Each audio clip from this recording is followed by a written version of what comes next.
This session is called Leadership Everywhere. Regardless of your status or role, we all have some influence on the people and systems around us, and this is going to show us how to be purposeful in using that influence, spark meaningful change from wherever we are. So with that, Indrani, take it away.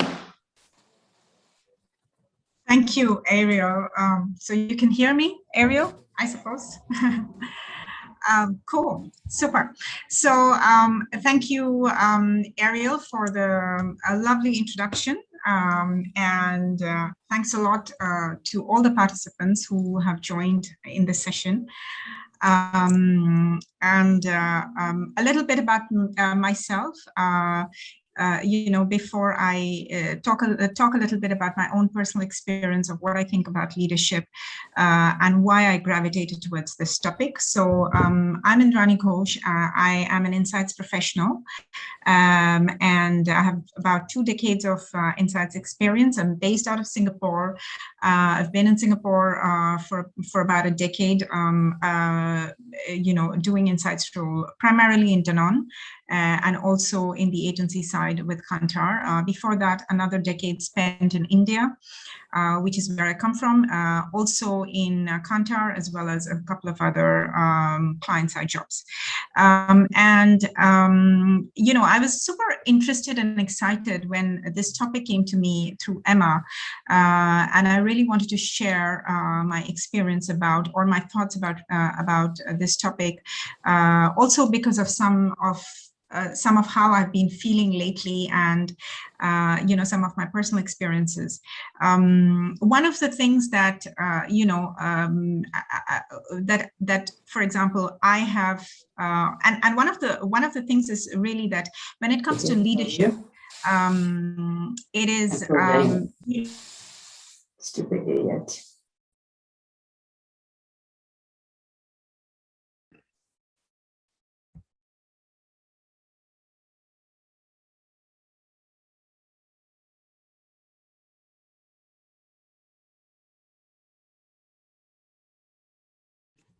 Hey, Indrani, I think you're on mute. Can you just unmute yourself? Sorry. Yeah. I'm so sorry, guys. Okay, I don't know. It just got muted. Okay, so maybe I think. So did you hear the introduction? So I will. Yeah. Okay. Cool. So maybe so as I was saying that what really interested me in this topic was because some of my latest experiences that I've been feeling really made me gravitate towards this topic and deep dive and deep delve into myself on this topic of leadership, specifically because this is one of the most common topics that we hear all the time. Whenever you are in any organization, you're going to have many conversations about leadership, coaching sessions, etc. Yet I think all of us at times in our careers, in our lives, do feel stuck, and I think it's just but only obvious and normal. You cannot go through life always being buoyant, always feeling totally in control. There are going to be times when you will feel stuck. And I think more often than not, when we go through those kind of circumstances or situations, there are situations which present in front of ourselves where we feel challenged, where you might feel not in control. The world is totally unpredictable. We are sitting in COVID and with 1 year of COVID in the world. So what can be really predictable in today's time? And when we feel stuck at times or in our lives, which is only normal, I wonder if we really challenge ourselves to think that if we can make a difference. And the reason that I say this is because this is something which happened to me personally. Over 2 decades of my insights career across agency and client side, I think specifically if you are in an insight role, some of the people will understand that in insights you if you're in the agency side, you move at certain levels. If you're on a client side, very often than not, you move certain levels and then you feel a ceiling and you wonder, now what, so what? And I've been experiencing that as well. And one of the things which brought me very close when I was experiencing this was a reflection of, okay, what can I really do? What difference can I really make? And one thing to keep in mind is that, and we all have that, is that how much respect do we really pay to relationships that are around us, because that is very, very important. And no matter where in the ladder we are in an organization, many of us have juniors and many of us don't have juniors.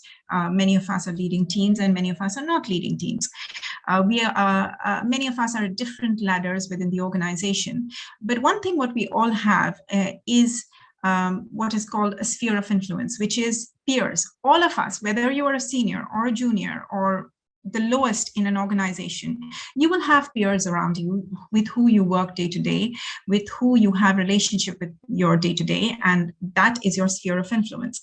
And the point is that when we think of something like leadership, it is really about creating an influence and impact to people who are in your close circuit, who are in your circle of influence, which is primarily the peers. It's also the juniors for those of us who have, and definitely also the seniors, because all of us have bosses. And yes, more often than not, we don't choose our bosses like we don't choose our parents. And what happens is that when you feel stuck due to different circumstances, and everybody's circumstances can be different, it could be a place where you have an amazing idea, an amazing project, and the organization is in a stuck position where you feel that the organization is where the organization is not in a position to foster your goals ahead. You might be stuck in relationships which are not super healthy. Could be peer relationships where it's not helping you to be in relationships where you're always in an environment of toxicity or contradiction. I mean, we do face situations where you are not in the best of relationships with your boss or your N+1, whatever you call them, happens sometimes. What happens in those situations? And as we go through our careers over decades and decades and decades, let us remember that these are situations which are going to happen to us. It's only normal. It is going to happen. You cannot have a career which is not going to have any of this and spend 4.5 decades and retire. It's not going to be happening, specifically in today's day and age. The idea is that if this is a given, how do we prepare ourselves to unstuck ourselves, to motivate ourselves, to inspire, to create our circle of influence, and make an impact, no matter where we are in the position? Because it's very easy to say that somebody 6 levels higher up, or the organization is not doing well, or the CEO of the company is not inspiring enough. But at the end of the day, there is only so much influence that that person has on your life. Of course, I'm not saying that they don't, but there is only so much you can do to inspire them, because they're 6 levels ahead of you. But what can you really do practically to make a big impact on your life and on the lives of people around you? And this is something which I have grappled with personally.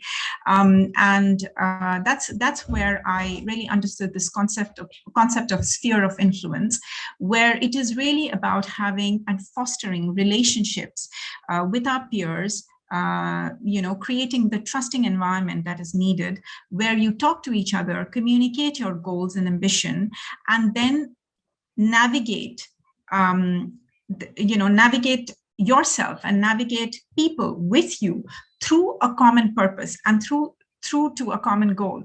And whatever it is, and if you really believe with a conviction that what you want is right, you need to have a philosophy, you need to have an ideology. But if you believe in that, then you need to understand and be convinced that you can influence and impact. Remember, the most relevant and the best form of government across the world is democracy. It's really about the force of people. It's really about getting people together behind a goal. And that is something which we are able to do even if we are at the bottommost layer of the organization. If you communicate your thoughts, if you communicate your philosophy, if you create a network where you are connecting with your peers, not at times of distress, but at all times, because it's really important to understand the role our peers play in our well-being, in our happiness.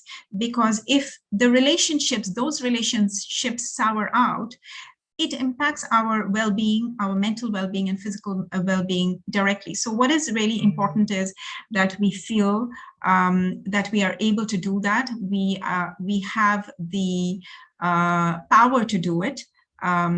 We can create the right impact and influence through a shared goal, through creating trusting relationships and communication across the organization.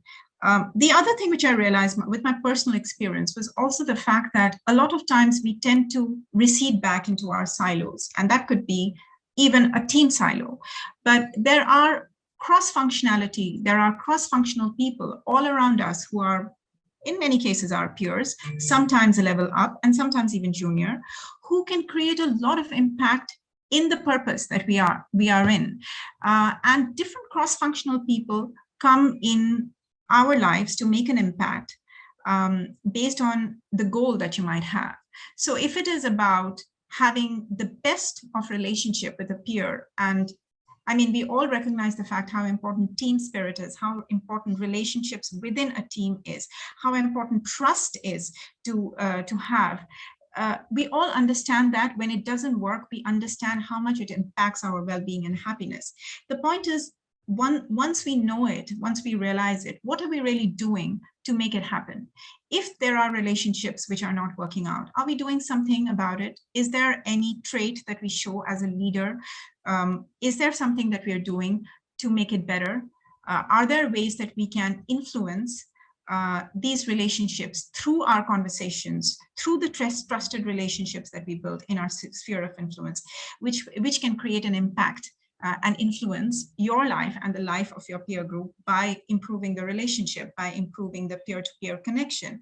You know, having something like a cross-functional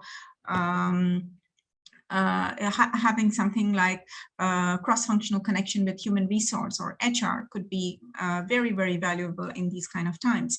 That's just an example. You could be stuck with a project. You could be stuck with, you know, your pet project where you believe it is super important that you make this happen, but you are stuck in a finite environment. So, you know, how do you make your mindset infinite? How do you say that I am going to try and you know, show the importance of this project to the people around me, to my peers, to my juniors, to my seniors, so that I can move on with my goal. You may not necessarily get the budget to do the project, but what you are going to do is that you are going to create relationships, you are going to create impact, you are going to create influence within your organization, within your sphere, and you are going to empower each other. And I think that's, to me, something which is super powerful. We always need to remember and remind ourselves that we have the capability and we have the capacity of being leaders, no matter where we are in our life and no matter where we are in the organization, as long as we have conviction and philosophy of what we believe in, and then start connecting with people and start gathering people around, you know, the common goal and shared purpose. So I think this is something which I learned also through my years in corporate world, through my years of being in the inside profession on the client side, through some of my years feeling stuck and then trying to unstuck myself and being able to unstuck myself. I will also say that leadership is really about, you know, a mindset. It is about the belief that you can make a difference. It is about a belief that you have a philosophy which or an ideology which is worth fighting for, and really, really nurturing of influence, nurturing the people around you, nurturing your relationships, being very aware that these relationships make or break you because they create a huge impact in our well-being. And once we are able to recognize that, I think we can be infinite even in a finite, we can have an infinite mindset even in a finite environment. So I think that's what I wanted to share. Ariel, do I have more time, or am I done? If you have one final thing, you can put it out there, but we're right around the time where we want to get people split up into their groups. Great. I think for me, for me, the thing is that appreciate your peers, because if you are, a lot of times we take them as competitors or not necessarily always in our sphere of influence. If that is one thing that I would say, because we always tend to nurture our bosses because we have to, our juniors because they are a responsibility.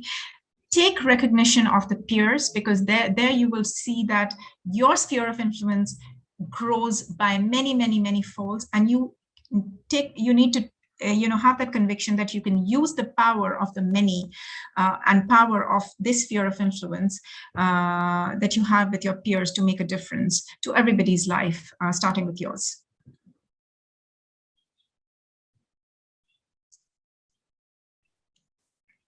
It was, yeah, really powerful, as Katie just said in the chat. Thank you, Katie. What a way to go into these breakouts with so much to think about. Thank you so much, Indrani, for that. I think that right now what's going to happen is everyone should have already, or everyone's been sort of split into breakout groups behind the scenes. We're working a little bit of Zoom magic over here. So you will get pushed into those groups. If you haven't done breakout rooms before on Zoom, which I know many of us have, there is a kind of jarring experience, so don't panic. You're going to get a little pop-up that says you've been added into group, whatever number it is. You'll click join now, and then you'll get pushed into that room. It doesn't always happen immediately, especially because we have well over 100 people on the line right now. You might not get that pop-up right away, so you'll just sort of be sitting awkwardly. It'll come. Zoom's just a little bit slower than, sometimes we want it to be. Once you get in there, you're going to be greeted by a group lead, like I said, who is someone from the Zapier or Vox.me team who knows exactly sort of what's going on and will be able to get you into that workshop exercise that you'll be doing. So don't worry, you won't be alone for too long. And hopefully you won't get stuck in Zoom purgatory. But if you do have trouble accessing your breakout room, I'm going to be staying here in the main session. So just float your way back and I will try to get you back to where you need to be. Enjoy. I hope you all get something out of it.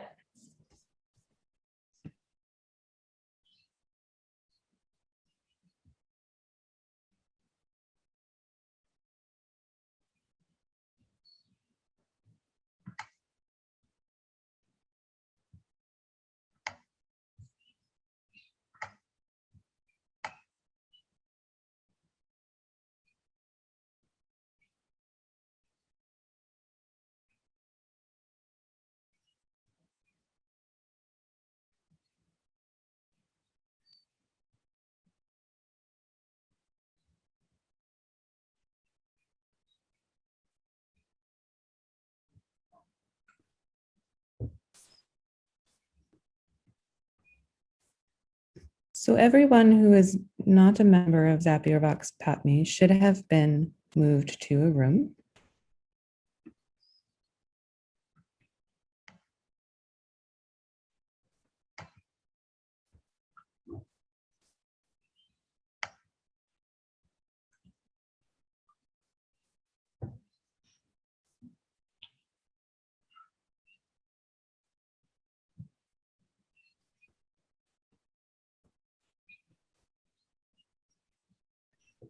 Indrani, did you want to be put in a room, or are you gonna?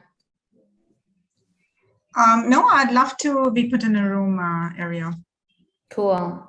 I'm gonna put you in Charlie's, maybe. Which one's Charlie's? Yeah, room 8 is looking a little empty at the moment. And room 9 is huge.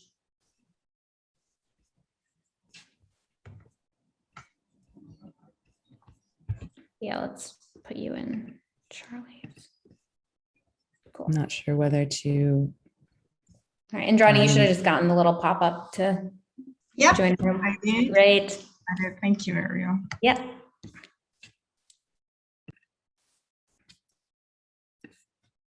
As I'm sure you experienced, the process going into the breakout rooms is a little bit funky. The process coming out of the breakout rooms is a little bit funky. So as we all trickle in, feel free to start re-engaging in the chat and all that good stuff. And then we're going to put it back to Indrani to consolidate a little bit of the learnings that have happened in the breakout rooms, which I hope were a lot, and wrap it all up together. So I know it's a little bit strange as we sit here and wait slightly.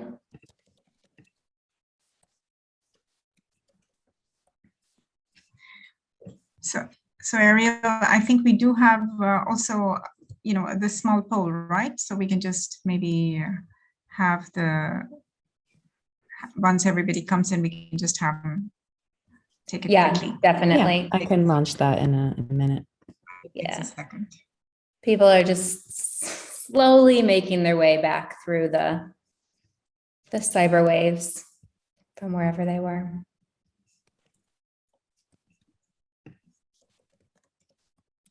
Did everyone have some good discussions?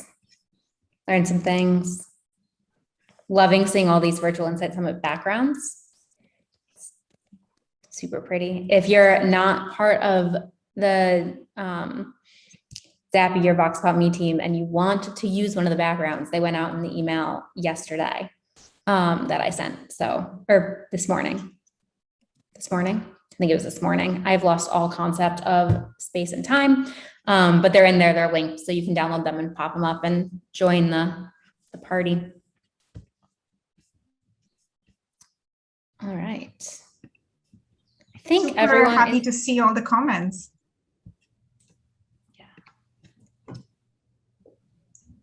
perfect. Just launched the poll.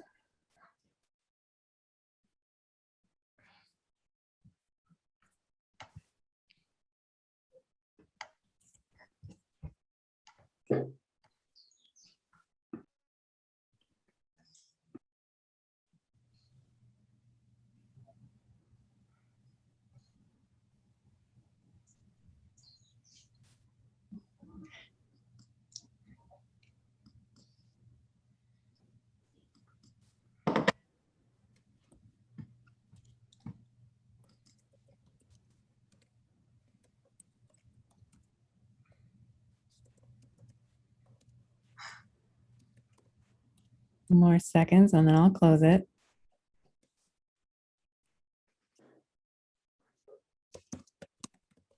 All right, and with half of precincts reporting.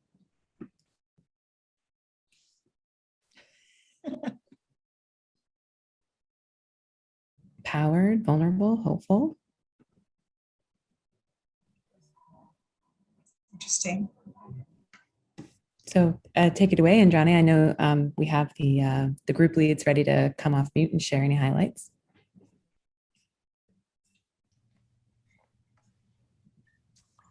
Thank you, Emma. So it's super interesting to see the comments, and I'm very excited to hear what the experience was in your respective groups. So maybe I can just ask any one of you, because I know some of you have had some great conversations. I can see it in the chat box already. So it would be great to hear some of you. So I will request any of the group leads, Patricia or John or Stephanie or whoever, just unmute yourself and share your thoughts and share what happened in your group. That would be great for us to hear. I'm gonna jump right in because I had an amazing group. It was like, I think we had each one of us was in a different country, so that was amazing, right? Different time zones. We had somebody joining us at 11 o'clock at night. So thank you very much. We unanimously loved the exercise. That's the first thing I want to tell you. So the they were impressed with the material.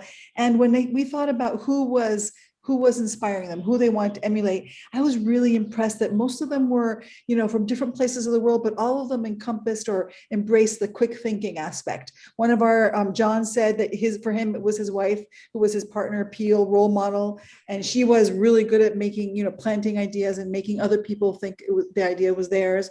Gyanti, and I hope I'm saying that name right, she has a role reversal where her students became her teachers, and it was like a two-way mentoring going on, and everybody was teaching each other. Stuart was, kind of relying on Priscilla, and Eliza just wants learn from all of her peers, and Jeff just loves all quick thinkers. So I think everybody was really tapping into their world to get ideas.